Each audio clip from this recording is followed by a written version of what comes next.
So let's say that in this tab we have data, some sort of a data like this,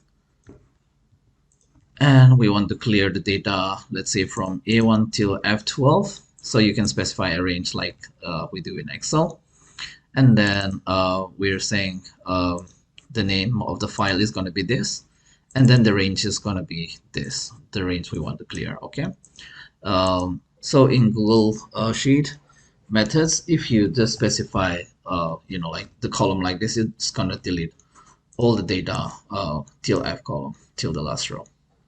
Okay, so if you specify exactly the range, then it will just impact or affect that particular range.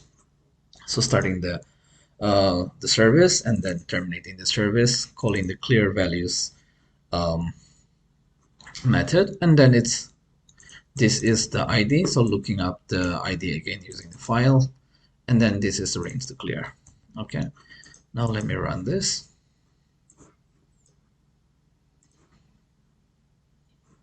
Yeah, so the data has been cleared off.